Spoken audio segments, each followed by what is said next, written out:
सुन के विचार के और मन में ये धार के नाम जप कर जीवन सफल करें। सुनो, विचारो और अमल करो। जब तक इंसान सुनता नहीं, अमल क्या खा करेगा? और जब तक अमल नहीं करता, फायदा कैसे होगा? आप ये सुन लें, घी में, मक्खन में, बादामों में, चनों में ताकत होती है। सुन लिया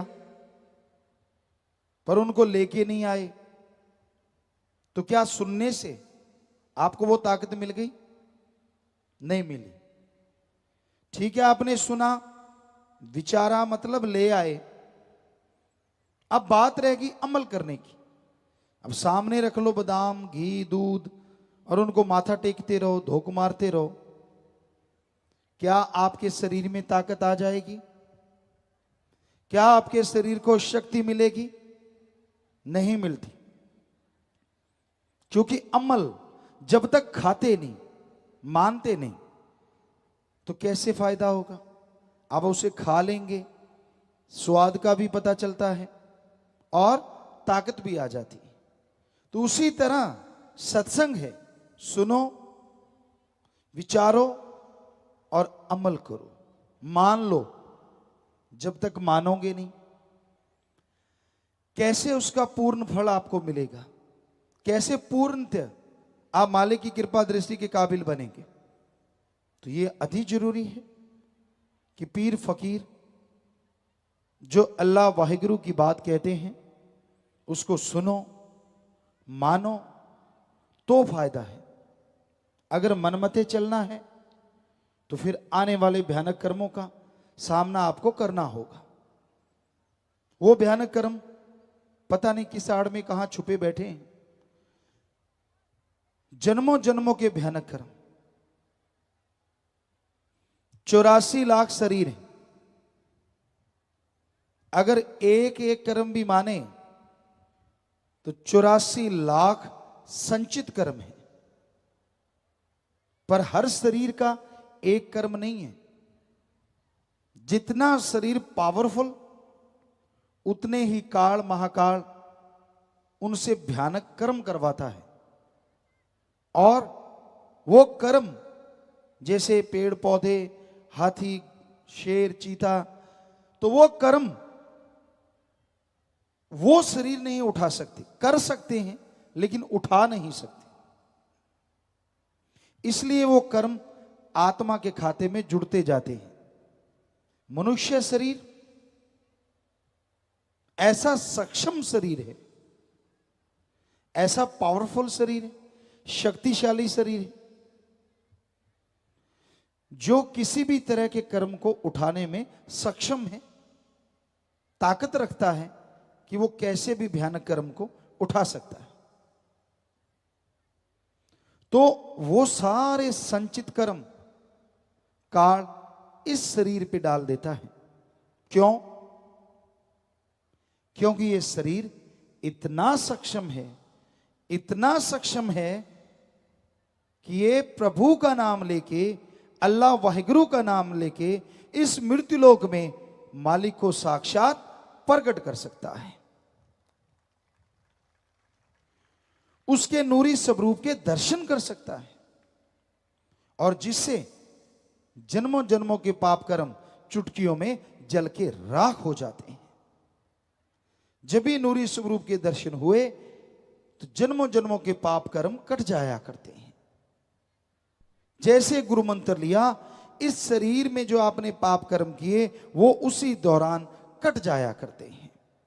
और जैसे जैसे आप सुमरण करते गए, जन्मों जन्मों के पाप कर्म वन बाई वन कटते चले जाते हैं। कर्मों का दायरा बड़ा ही जबरदस्त है। तो वो संचित कर्म आपके साथ जुड़े हुए हैं। कई बार आप बहुत मेहनत करते हैं, बहुत जोर लगाते हैं, पर आपको फल नहीं मिलता। कई बार आप अपनी खुशियों के लिए बहुत से कर्म अच्छे करते हैं लेकिन खुशियां नहीं मिल पाती। कई बार बहुत बढ़िया कर्म करते हैं, कोई शाबाशी नहीं मिलती। इन सब का कारण है संचित कर्म। आपने इस शरीर में कोई गलत कर्म नहीं किया, कभी किसी का हक नहीं मारा, कभी किसी को बुरा नहीं कहा, फिर भी आप दुखी हैं, फिर भी आपकी मेहनत सफल नहीं होती।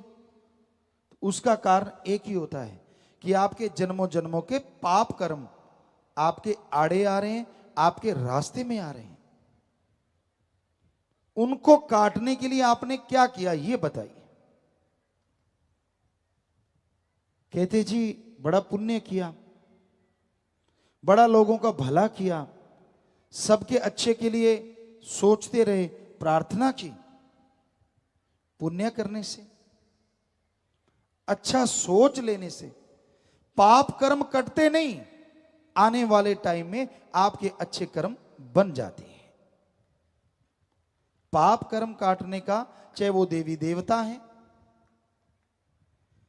देव महादेव हैं या इंसान हैं, एकमात्र उपाय प्रभु का सुमरन है, अल्लाह की इबादत, वाहिगुरु की याद है। उसकी याद के बिना संचित कर्म नहीं करते। मन कभी नहीं रुकता। बहुत चंचल है आदमी का मन, चलायमान, गतिशील, ये कभी रुकता नहीं। जरा सी मन की इच्छा पूरी नहीं हुई तो ये बात का बतंगड़ बना लेता है, राई का पहाड़ बना लेता है। कब ये आसमान में चला जाए कुछ पता नहीं, और कब पताल में घुसा दे कुछ पता नहीं। बहुत लोग अपने जीवन बर्बाद कर लेते हैं मन के पीछे चल के। मैं ये बनूंगा, मैं वो बनूंगा, मन सब्ज बाग दिखाता है। एक सत्संगी की बात उदाहरण के तौर पे आपको सुनाते हैं। कहता गुरुजी मैं जब इंडिया में रहता था यूं लगता था फॉरेन में जाके तो मैं उड़ने लगूंगा। कहता अच्छी भली जमीन थी, बढ़िया खेती बाड़ी करते थे, अपनी नींद सोते थे, अपनी जागते थे। कहता ना जी गेर अड़ गया, जाऊंगा ही जाऊंगा, पता नहीं मैं क्या कर दूंगा जाके, होता है मन में। कहता गुरुजी मेरा नाम मत बताना। किया क्या, वहां गया और लोगों की टट्टियां साफ करता हूं, सीवरेज। नौकरी नहीं मिली, वहां कोई नौकर नहीं मिलता, खुद खाना बनाता या लेना कहीं से खरीद के खाना, फ्रिजों में 7-7 दिन का बासा खाना खाना। कहता ये नियति सी बन गई है। कहता फिर याद आती है वो खुली आबो हवा, वो आजादी, सब कुछ छिन गया। तो ये मन के कारनामे हैं।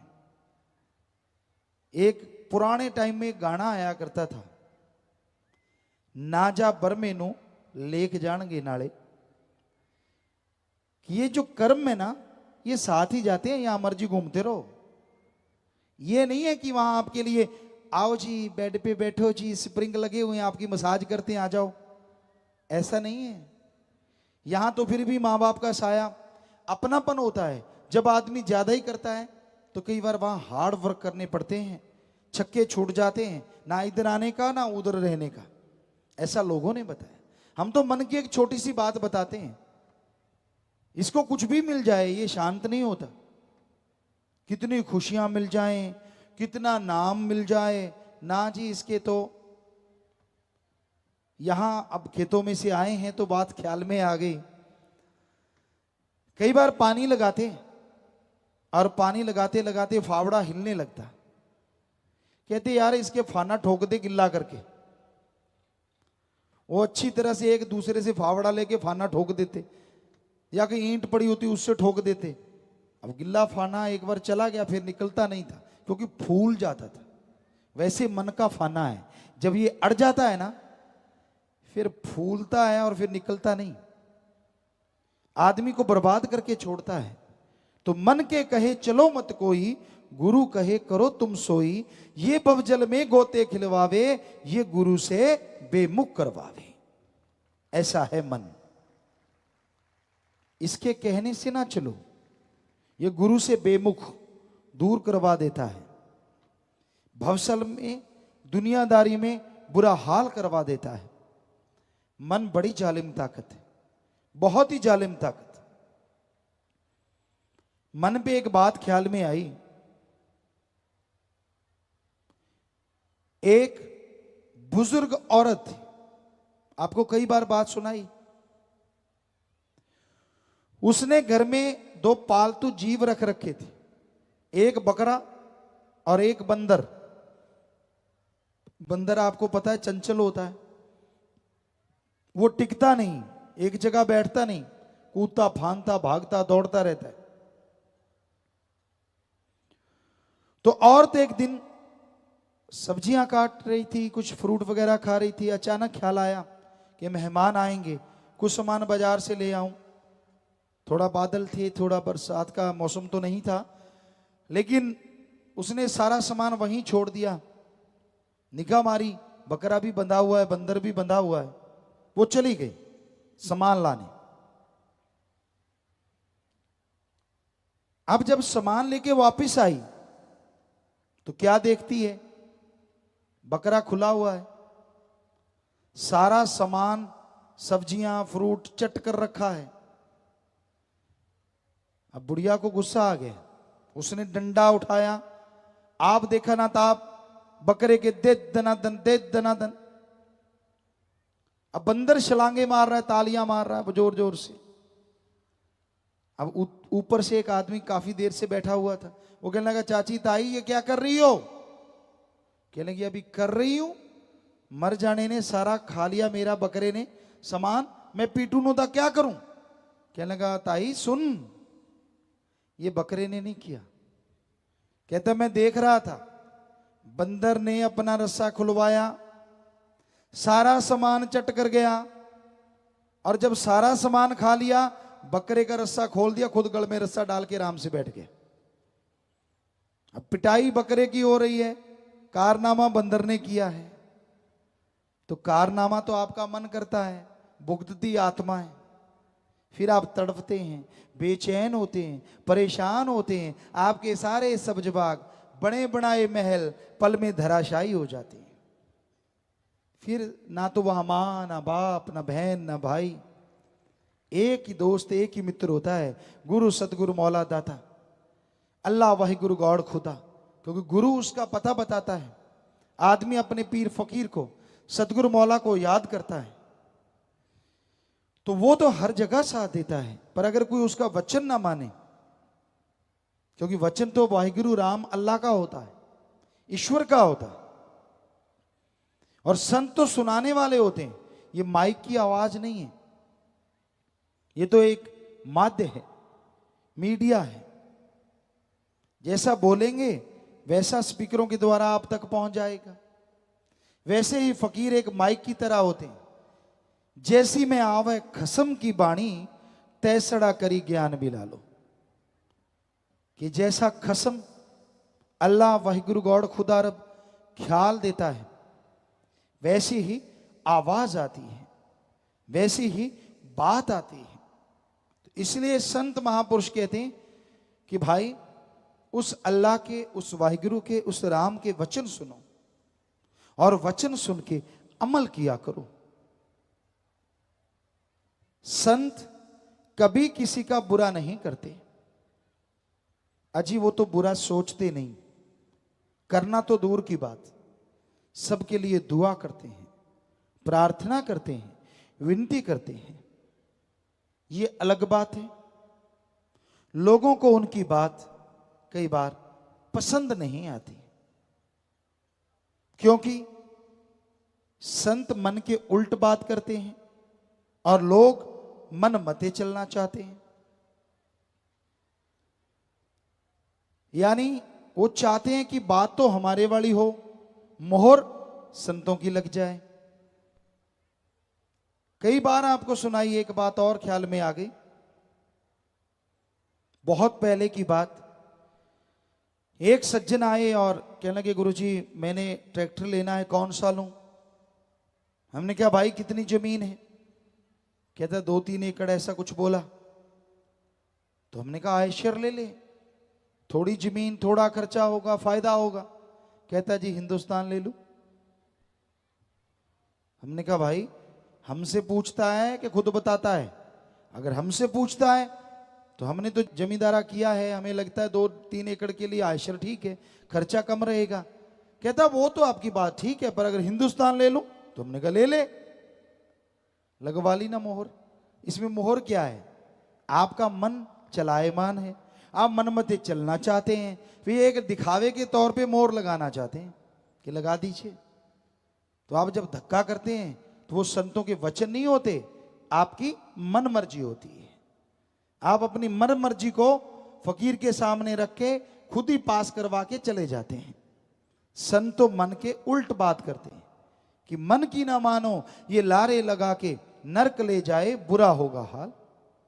ये तो लारे लगाता है, तरह तरह के सब जो बाग दिखाता है। तो आदमी को मन की नहीं सुननी चाहिए, अपने जमीर आत्मा की सुनो, पीर फकीर की सुनो। अहंकार के घोड़े पे सवार नहीं होना चाहिए, दीनता नम्रता धारण करो। जो जितनी दीनता नम्रता धारण करते हैं उतने ही मालिक के करीब हो जाते हैं। तो संत यही कहते हैं कि आप सत्संग में आओ, सुनो और अमल करो। सत्संग सुन के जब आप मान लेते हैं तो आप थोड़ी मेहनत में भी ज्यादा फल हासिल कर सकते हैं। सत्संग सुन के जब आप मान लेते हैं, पहाड़ जैसे रोग को कंकर के रूप में भोग के फारिग हो जाते हैं। सत्संग की बात अगर आप मान लेते हो तो आपके अंत्यकरण की खुशियां चौगुनी 10 गुना हो जाती हैं। आपके अंदर आत्मिक शांति का संचार होता है, आपकी भावना शुद्ध हो जाती है, आत्मिक शक्ति बढ़ जाती है। किसी की बात कहने का, सुनने का असर नहीं होता, अपने पीर फकीर की तरफ ध्यान हो जाता है। कई कहते जी बहुत देर होगी नाम लिए, अब नूरी स्वरूप के दर्शन हुए नहीं, अपनी गलती नहीं मानेंगे, सारा ठीकरा संतों के सिर फोड़ देते हैं। आपको बात सुनाते हैं भीलनी की, कई बार आपने सुनी होगी। कहते हैं जवानी की उम्र में उसे इश्क हो गया, ऐरे गहरे से नहीं, श्री राम विष्णु जी से तड़पती रही। और उसका एक दिनचर्या थी, बहुत खूबसूरत थी, बहुत सुंदर थी। सारा सुबह उठ के जल्दी, जंगल का बड़ा रास्ता था, कुटिया की पगडंडी थी, अपनी कुटिया बना रखी थी घास फूस की जैसी बन पाई। तो उस रास्ते से लेके कुटिया तक सुबह झाड़ू देती।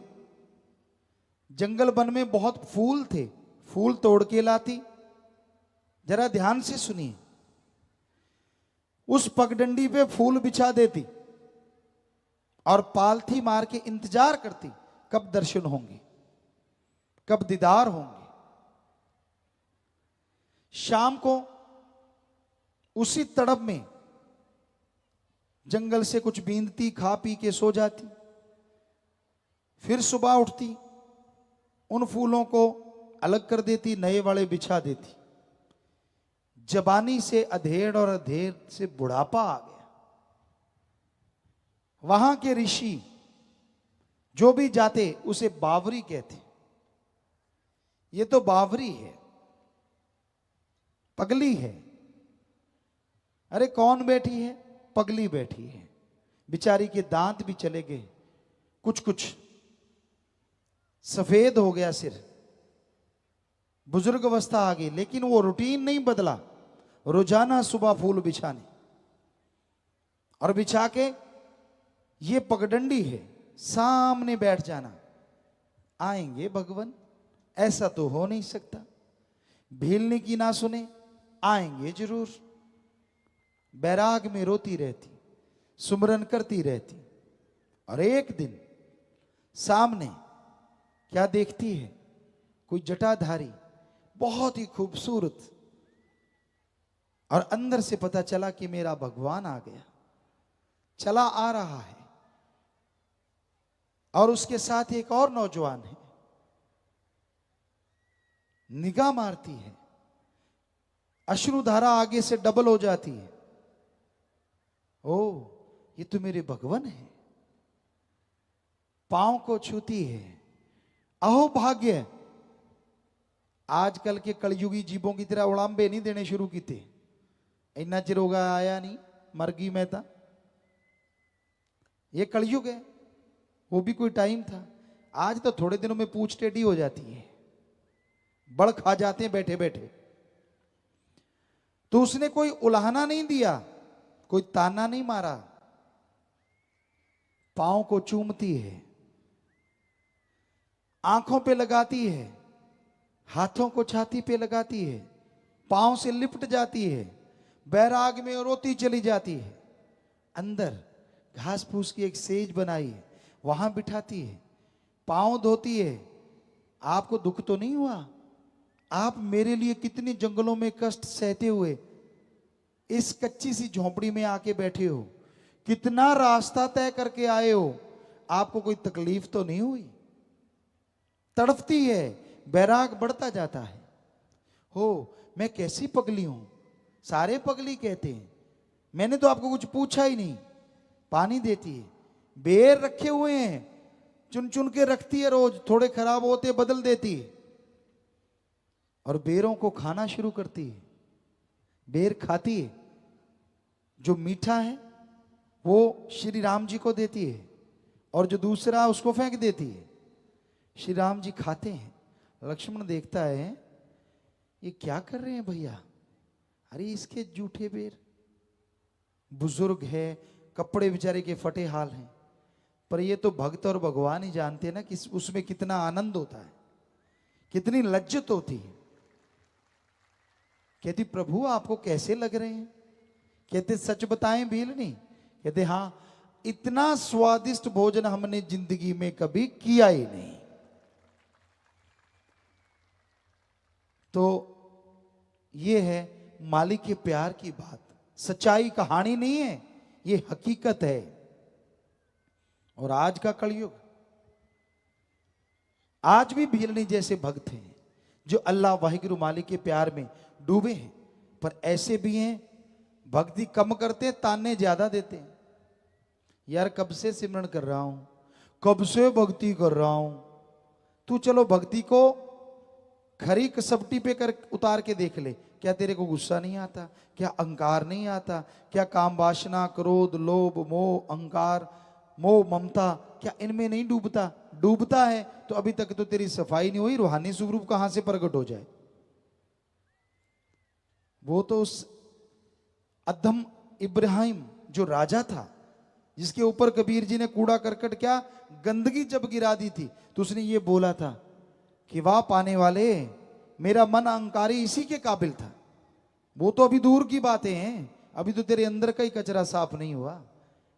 रूहानी स्वरूप यूं ही प्रकट हो जाए?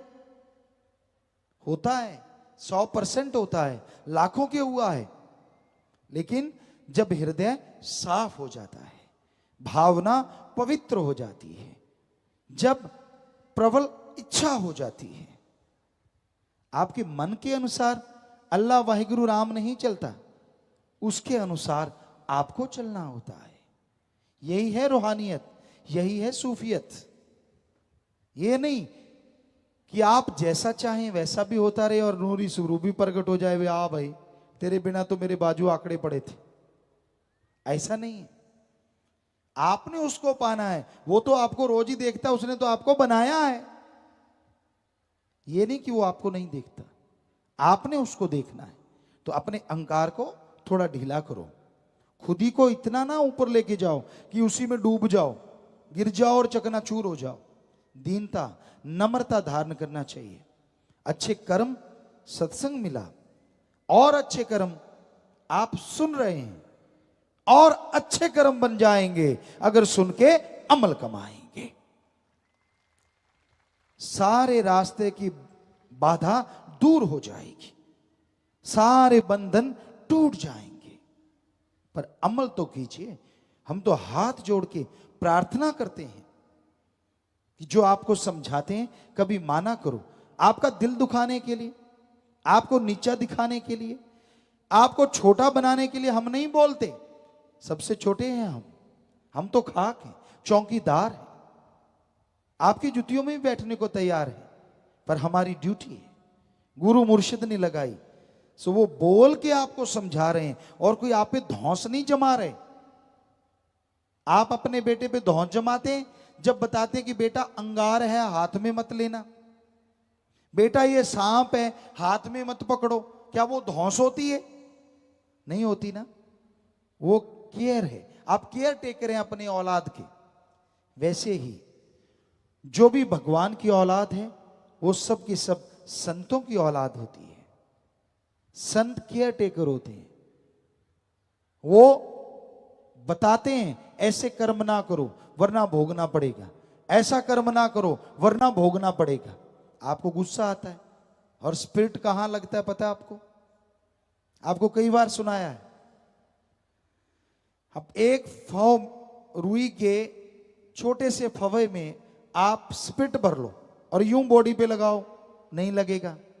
और यहां जख्म हुआ वहां चीख निकल जाती है कईयों की। तो वैसे ही संतों के वचन होते हैं, वैसे लगाओ तो एंटीबायोटिक है, पर अगर आप में कमियां हैं तो चीख निकल जाती है, पसीने छूटते हैं। फिर इधर देखता है क्या करूं, फू फू, मन कहते तेरी बेइज्जती हो रही है। हालांकि किसी को नहीं पता होता कि किसको कह रहे हैं, पर उसको खुद को लगते यार सारे देख रहे हैं तुझे कह रहे हैं। फिर सत्संगी क्या हुआ अगर आपको यही ना लगे कि तुझे नहीं कह रहे? वो तो फिर डमडमा तमाशा है, दिखाया चलते बने। सत्संग वही होता है जो हर किसी को लगे कि मुझे अच्छा आदमी है तो उसे अच्छी चीजें अच्छी लगती हैं, और जिसने पाप कर्म कर रखे हैं उनको संतों के वचन थोड़े कड़वे लगते हैं। यार ये रोज ही यही बात सुनाने लग जाते हैं।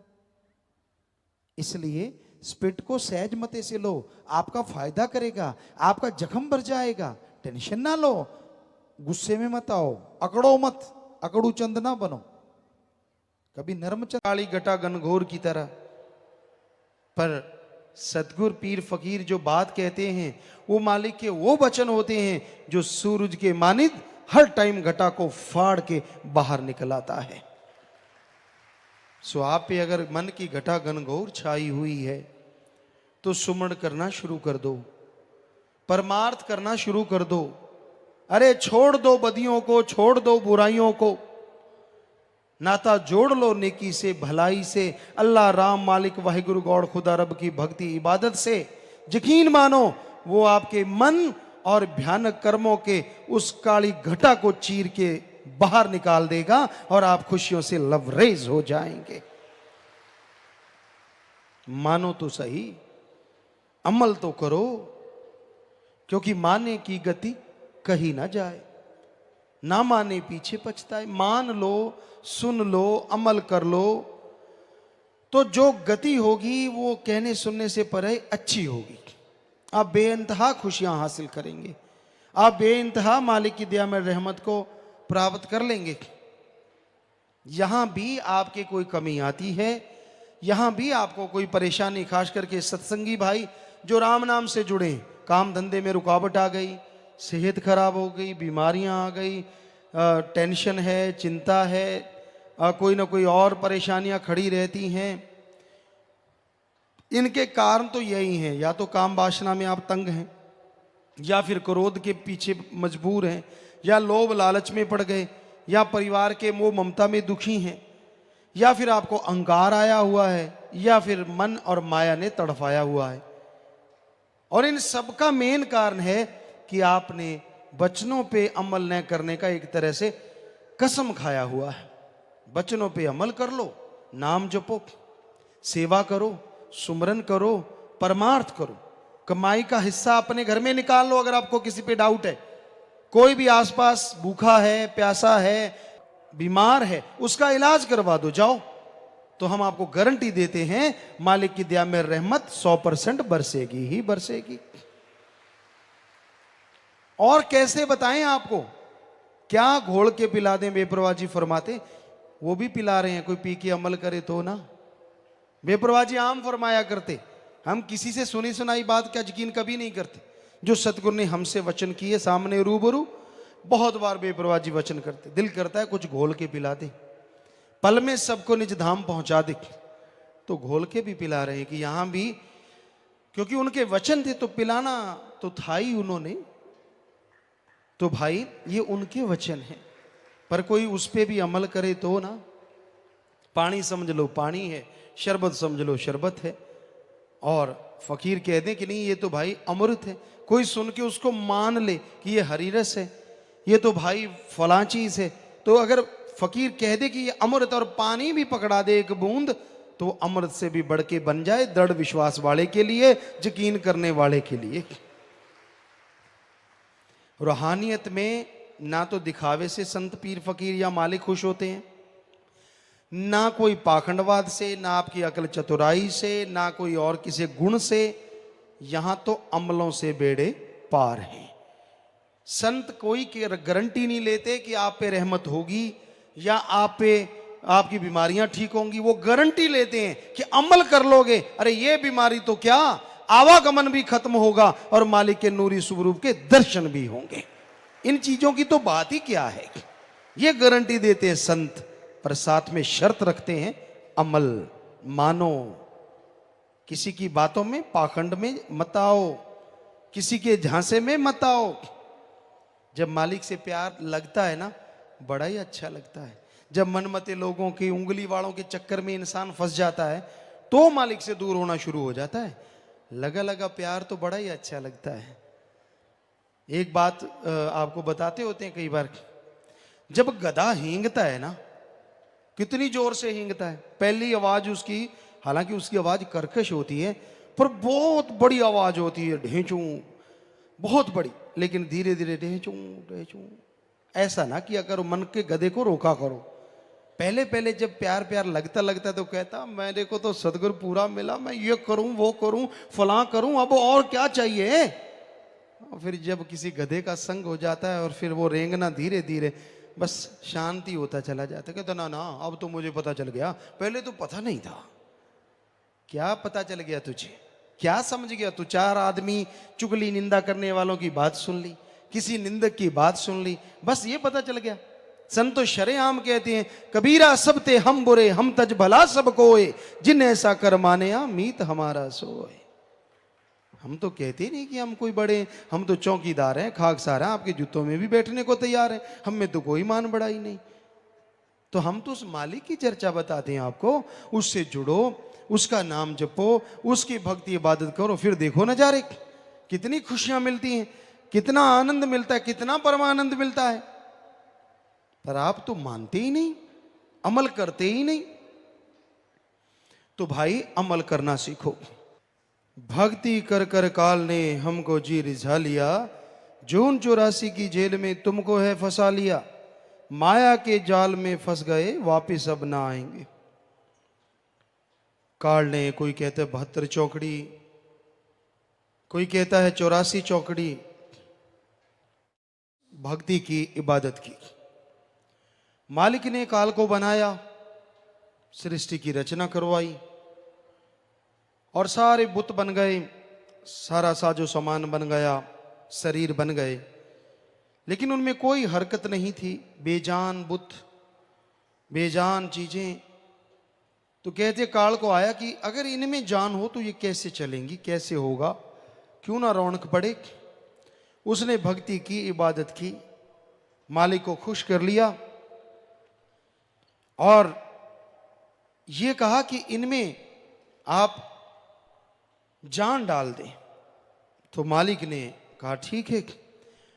नूरी स्वरूप मालिक ने जैसे ही प्रकट किया, उनसे किरणें निकली, और वो किरणें हर बुतों से टकराई, और जिस भी बुत से वो किरण टकराई उस बुत में जान आ गई, शरीर चलने लगे, रौनक आ गई। तो काल ने कहा जी अब मेरा दूसरा वचन ये है कि आप इन रूहों को बुला चुके हैं। मालिक ने उनको बुलाना चाहा, वो उसमें मस्त हो गई, आवाज को सुनना बंद कर दिया मालिक। तो काल ने कहा जी अब आप और चमत्कार ना करें, अभी अब आपकी आवाज पे नहीं आ रही हैं, तो मुझे ये वचन दीजिए ये जिस शरीर में उसमें मस्त रहे। तो मालिक ने कहा भाई ठीक है, रूहें उसमें मस्त हो गई शरीरों में। मालिक को फिर भी दुख आया कि ये हमसे बिछुड़ गई, इनका अलग पहचान बनी है, तो ये तो बेइंतहा दुख हासिल करेंगी। तो फिर मालिक ने काल को कहा कि ऐसा कर, अब हमारी भी सुन। ये इस तरह का एक शरीर बना, सारे शरीर जब बन चुके, मालिक ने देखा इस तरह तो ये फंस गई हैं इसमें, तो फिर ये मनुष्य शरीर बनवाया 5 तत्व से। मालिक ने अपने हुक्म से जैसा कहा बनवाया, और फिर इसमें कहा कि इसमें जो रूहें आएंगी वो कुछ हद तक खुद मुख्तियार होंगी, और उसमें अगर आके ये मेरा नाम जपेंगी तो तेरे इन शरीर के जकड़ों से, जन्म मरण के चक्कर से, आवागमन से आजाद होके पुण्य निज धाम सचखंड सतलोकानामी आ जाएंगी। तो काल ने फिर कहा जी आप बिल्कुल प्रकट नहीं होंगे, ऐसा नहीं कि आप नूरी शुभ रूप में प्रकट हो जाएं, फिर तो रूहें नेचुरली आपका नाम ही जपेंगी, जब फिर तो मेरी कोई शक्ति ही नहीं। तो मालिक ने कहा ठीक है, हम ये वचन देते हैं कि बिल्कुल नूरी सूर में इस तरह से हम प्रकट बिल्कुल शरेआम नहीं होंगे, लेकिन अगर कोई भक्ति करेगा तो उसे हम जरूर दर्श दीदार मृत्यु लोक में भी जरूर देंगे। तो भाई अब मर्जी आपकी है, मालिक ने आपको भेजा, उस पर गुस्सा होने की जरूरत नहीं। बुलाने के लिए पीर फकीर भी भेज दिए, उस तक जाने का रास्ता भी बता दिया। अब आपको प्यास लगी है, बुरा हाल है प्यास में। किसी को कभी लगी हो और पानी ना मिला हो, वो जानता है प्यास क्या होती है। जिनके पास पहले ही बोतलें रखी पड़ी हैं उनको क्या पता प्यास क्या होती है। तो बड़ा बुरा हाल हो जाता है आदमी का। तो फिर कोई बता दे ना उस टाइम कि भाई प्यास से बुरा हाल है, वो देख वहां पे यार पानी है या फलां जगह मटके रखे हुए हैं, तो उसको वो आदमी भगवान नजर आता है, दौड़ा चला जाता है और वहां जाके पानी पी के बड़ा खुश होता है। तो उसी तरह आप जन्मों जन्मों से प्यासे हैं, मालिक से भटक रहे हैं। संत पीर फकीर बता देते ले भाई ये नाम, इसका जाप करना, तेरी जन्मों जन्मों की प्यास बुझ जाएगी, मालिक के दर्शन भी होंगे और आवागमन से दुनियावी दुख चिंता परेशानियों से भी आजाद हो जाएगा। अब बता, अगर तू ही रास्ते पे ना चले, तू ही ना पहुंचे, तो इसमें दोष संतों का है? किसका दोष? खुद का दोष है। पर यही आज कलयुग में हैरानी है, दोषी होता भी इंसान अपने आप को दोषी नहीं कहता, हमेशा मालिक पे, दूसरों पे, दूसरे के कर्मों पे, दूसरे की निगाह पे शक करता रहता है।